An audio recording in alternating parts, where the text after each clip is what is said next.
Su martirio principió en el pesebre, donde el mundo egoísta le mandó, pues no hubo un lugar de tal realeza donde pudo su cabeza recostar. Al que debo yo servir, vino a servirle. Al que debo yo buscar, me busco a mí. Al que debo yo de amar, me amó primero. Por mis culpas, por entero, se entregó. Al que debo yo de amar, me amó primero. Por mis culpas, por entero, se entregó.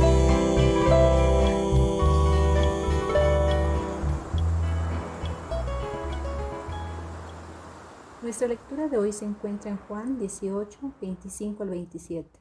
Pedro niega a Jesús. Estaba pues Pedro en pie calentándose y le dijeron: ¿No eres tú de sus discípulos? Él negó y dijo: No lo soy. Uno de los siervos del sumo sacerdote, pariente de aquel a quien Pedro había cortado la oreja, le dijo: ¿No te vi yo en el huerto con él? Negó Pedro otra vez y enseguida cantó el gallo. Amén. Yo no soy alguien miedoso, eso he creído toda mi vida. Nunca le he temido a la oscuridad, a lo desconocido, ni a esas cuestiones paranormales. Sin embargo, tengo que confesar que ha habido momentos que el miedo se ha apoderado de mí. He sentido tanto miedo que el miedo me ha paralizado. Ese miedo que se siente en esos momentos es tan traumático que pasa el tiempo y te sigue causando angustias. No es fácil verse rodeados de agentes del gobierno, sobre todo cuando uno sabe que vienen dispuestos a hacer daño, inclusive a matar, a usted, a mí, a alguien de la familia. Y por eso yo pienso que aunque a veces somos muy duros con ellos, las acciones de Simón Pedro y del otro discípulo a quien el Evangelio de Juan no identifica por nombre, pero la mayoría creemos que era el mismo apóstol Juan, pues fueron actos de gran valor. Pedro y su acompañante, después que Jesús fue arrestado, lo siguieron y entraron a la casa donde vivía el sumo sacerdote, al palacio de Anás, al patio de Anás, porque ellos querían estar cerca de Jesús durante el juicio. Aunque ese juicio estaba amañado, estaba todo en contra de Jesús, un juicio que ya se sabía cómo iba a terminar. Pero el acto de entrar ahí, a la misma casa de Anás, era sumamente peligrosa, porque ahí estaba la turba que había arrestado a Jesús, y ellos estaban armados con espadas, con palos, con piedras. Poco antes, esa misma noche, esos dos discípulos habían visto cómo habían arrestado a Jesús. Estando al otro lado del torrente del Cedrón, donde había un huerto, el pequeño olivar, ahí Judas, uno de ellos, uno de sus mismos discípulos, lo había traicionado. Había llegado acompañado por militares, por los líderes religiosos, a arrestar a Jesús. El Evangelio de Juan nos dice que en medio de las sombras, Simón Pedro sacó su espada e hirió a un militar llamado Malco, que era siervo del sumo sacerdote. Entonces, ahora vemos por qué les digo que era peligroso.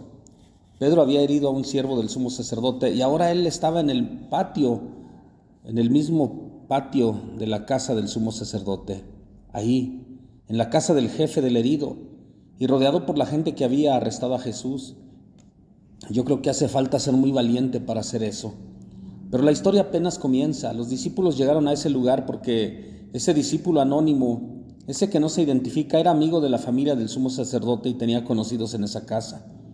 Él entró y estaba con la multitud que estaban viendo el juicio y consiguió que Pedro, que al principio se quedó afuera, lograra entrar al patio. Ahí tenían prendido un fuego para calentarse y ahí comienza un gran asunto, porque la mujer encargada de la puerta reconoce a Pedro y le dice: ¿no eres tú también discípulo de este hombre? Ahora, entendamos que ese no fue un momento cómodo para Pedro. Lo podían arrestar y lo podían matar. Su vida comenzó a depender de su respuesta a esa pregunta: ¿no eres discípulo de este hombre? Y lo interesante es que 2000 años después, tu vida y la mía también depende de cómo vamos a responder a esa pregunta. Nuestro futuro depende de nuestra respuesta a esa misma pregunta, rodeados de las fuerzas del mal como estamos, porque ciertamente nuestra sociedad está asediada por las fuerzas del mal. El mundo siempre nos cuestiona la sinceridad, la profundidad y la solidez de nuestro compromiso con Cristo.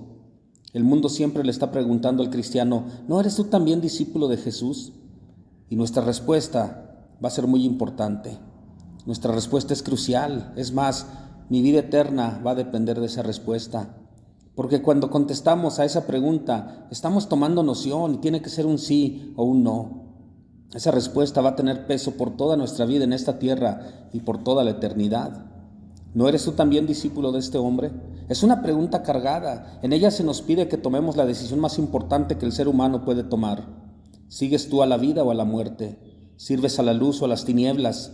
¿Estás del lado del bien o estás del lado del mal? ¿Eres de Dios o eres del maligno? Dime, ¿eres tú también uno de los discípulos de este hombre? No hay términos medios, no hay zonas grises, no hay vías alternas. ¿Eres o no uno de los discípulos de este hombre? Y entonces un Pedro paralizado por el miedo, un Pedro paralizado por el temor a la muerte, le contestó a la muchacha que estaba a cargo de la puerta: no lo soy. Exactamente, eso contestó: no lo soy. El mismo Pedro que había confesado que solo en Jesús hay palabras de vida eterna, ahora dice: no lo soy. El mismo que ante la amenaza de no compartir más con Jesús, si no se dejaba lavar los pies por el maestro, le dijo que no solo le lavara los pies, sino que le lavara también las manos y la cabeza, ahora dice: no lo soy. Ese mismo Pedro que había defendido a su Señor con la espada, ahora dice: no lo soy. Aquel que había dicho que daría la vida por él, está diciendo: no lo soy. Este mismo Pedro dice ahora: no lo conozco. De nada le valió que Jesús lo haya advertido. Cuando Pedro se pone a hablar a lo loco y le dice: todos te van a negar, pero yo no, Jesús le contesta lo que ya sabemos. Y hoy Pedro está negando a su maestro. Y lo negó una vez, lo negó otra vez y otra vez lo negó. Porque la gente lo escuchaba con su acento galileo y le decías: tú hablas como él, debes andar con él. Y 3 veces lo negó. Esto nos ofrece un contraste muy interesante, porque hay un texto que quizás usted no recuerda o no le ha puesto mucha atención, que está en Juan 18, el pasaje del arresto de Jesús. De acuerdo al Evangelio de Juan, Jesús estaba en el huerto de Getsemaní cuando llega Judas, acompañado por la policía del templo y una turba de gente. Y ellos tenían una señal: Judas tenía que caminar para identificar a Jesús con un beso. Pero cuando llega la turba, Jesús no se esconde, sino que Él da la cara. Cuando ellos llegan, Jesús mismo les pregunta: ¿a quién buscan? Ellos le dicen: buscamos a Jesús. Y Jesús contesta: yo soy. Ellos vuelven a preguntar y Jesús les dice otra vez: yo soy. Y cuando dijo la segunda vez, los que lo venían a arrestar se cayeron ante el poder de su palabra. Y pregunta otra vez, y por tercera vez Jesús vuelve a decir: yo soy. Jesús 3 veces dijo: yo soy. Simón Pedro dijo 3 veces: no lo soy. Ahí vemos el contraste. Y cuando uno lee este texto, viene a la mente esta pregunta: ¿cómo es posible? ¿Cómo es posible? Jesús había cambiado la vida de Pedro de ser un simple pescador a ser pescador de hombres. Jesús le había confiado ser el líder de los discípulos, porque él era visto unánimemente como el líder después de Jesús. Él siempre era el portavoz. Pedro siempre era el más valiente. Él siempre era el que se atrevía a hacer lo que nadie más se atrevía. ¿Cómo es posible que ahora se deje vencer por el miedo y diga: no lo soy? No lo sé. Pero juzgarlo es fácil desde lo cómodo de nuestra banca, desde nuestro teléfono móvil, donde servir a Jesús nos da ciertos privilegios.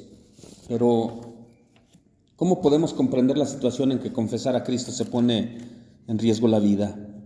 Yo creo que es importante que recordemos que de nuestra propia manera, en algún momento también hemos negado a nuestro Maestro.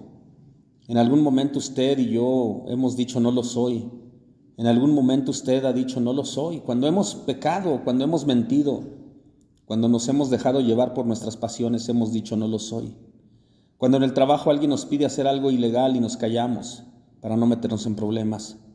Cuando vemos que ocurre algo malo y nos volteamos hacia otro lado porque no queremos intervenir. ¿Cuántas veces hemos dicho no lo soy? Cuando estamos en la escuela, en la universidad y alguien se burla de los cristianos o de los evangélicos y no nos atrevemos a decir yo soy uno de esos cristianos, estamos diciendo no lo soy. Pero sobre todo, cuando anteponemos nuestros intereses al amor de Dios, cuando buscamos nuestro provecho en vez de cumplir la voluntad de Dios, cuando vemos nuestro propio bienestar sobre el de los demás, estamos diciendo no lo soy. Yo me pregunto, ¿cómo se puede negar a alguien que uno ama? Pero esta es una de las preguntas difíciles de la vida, porque si lo vemos de un modo la respuesta es sí, y si lo vemos de otro modo la respuesta es no. ¿Será amor? Sí es amor, pero no es un amor perfecto, es un amor débil, un amor inmaduro, es un amor imperfecto. ¿Por qué decimos eso? Bueno, porque si vemos lo que dice Primera de Juan 4:18, dice que en el amor no hay temor, sino que el perfecto amor echa fuera el temor.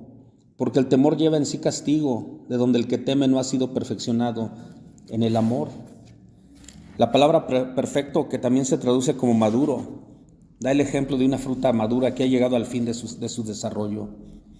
El amor maduro es perfecto, no en el sentido de no tener errores. El amor que es maduro no le da cabida al miedo, pero cuando usted teme, cuando actúa con miedo y cuando entramos en pánico, eso nos hace daño y eso nos trae en sí un castigo. Y podemos atrevernos a decir que Pedro sí amaba a Jesús, pero su amor no había madurado. Era un amor inmaduro y al ser inmaduro le dio lugar al miedo. Y el miedo fue lo que lo hizo negar a Jesús y después a sufrir el castigo, a llorar amargamente, a llorar porque había negado a su maestro, porque en el momento más difícil de la vida de Jesús, cuando Jesús estaba siendo juzgado, cuando estaba siendo condenado a muerte, él huyó para salvar su vida, olvidándose de lo que Jesús había dicho, que el verdadero sentido de la vida va más allá de este mundo, porque el que quiera salvar su vida la perderá, pero aquel que dé su vida por Cristo la salvará. Pedro lloraba, y se lo puedo decir con certeza porque en el capítulo 21 de Juan, que es como un epílogo de este evangelio, encontramos a Pedro en una situación muy peculiar. Ya Jesús había resucitado y él lo sabía. Pero en vez de quedarse a organizar su ministerio, a organizar a los discípulos, él se va a pescar. Se regresa al mar de Galilea y vuelve a su antiguo oficio. Jesús le había dicho que dejara de pescar peces, pero él ahora estaba de vuelta. Era como si hubiera dicho, fracasé, perdí, me descalificaron y vuelvo atrás. Pero veamos lo que dice la Escritura. Allí en Juan 21, Jesús le dice, Simón, hijo de Jonás, ¿me amas más que estos? Y él le responde, sí, Señor, tú sabes que te amo. Y Jesús le dijo, apacienta mis corderos. En el idioma griego hay varias palabras para describir el amor. Por ejemplo, decimos yo amo, yo quiero, yo estimo. Son tipos de amor, pero no con la misma intensidad. Jesús le dice a Pedro, Simón, ¿me amas? Usando una palabra griega que es ágape, que es el amor más excelente. Pedro le contesta, sí, Señor, pero con otra palabra que es filos, un amor de amigos. Y quizá no esperaba que le dijera, apacienta mis ovejas. Jesús le vuelve a preguntar y Pedro le contesta, sí, Señor, tú sabes que te quiero. Pero Jesús le pregunta una tercera vez y eso le entristece a Pedro. Lo importante, esto es algo importante porque en la cultura judía los juramentos solemnes se repiten 3 veces. O sea que no era solo una conversación con Pedro, Jesús lo estaba ordenando al ministerio. Le está pidiendo que haga un voto solemne de pastorear a sus ovejas. Además, la tercera vez Jesús le dice, Simón, ¿me estimas más que estos? Usando la misma palabra que Pedro estaba usando, filos. Porque aquí Jesús desea llegar a Pedro. Así es el Evangelio. No que nosotros tenemos que elevarnos para ir a Dios, sino que Cristo descendió para buscar y salvar lo que se había perdido. Las buenas noticias son que Dios ha descendido a nosotros y se ha puesto en nuestro lugar, ha sufrido nuestro tormento, ha sufrido la muerte y muerte de cruz. Entonces, tenemos que entender por qué Pedro se entristeció. Porque la tercera vez Jesús ya no le pregunta, ¿me amas? Solo le pregunta, ¿me estimas? Y es cuando Pedro le dice, Señor, tú lo sabes todo, tú sabes cuánto te quiero. Desde ese día Pedro quedó restaurado y reinstalado en su ministerio. Ese ministerio que había abandonado, reinstalado en el liderazgo de la iglesia, restaurado. Y la buena noticia para nosotros hoy es que Dios desea restaurarnos. Dios desea restaurarte, aunque hayas negado a Jesús, aunque lo hayas abandonado, aunque en algún momento te hayas alejado por miedo o por inmadurez y hayas dicho, no lo soy. Hoy Jesús te dice, ven, acércate, sígueme, toma tu carga y sígueme, toma tu ministerio y sígueme. Ven para restaurarte. Amén. Al que debo yo servir, vino a servirle. Al que debo yo buscar, me busco a mí.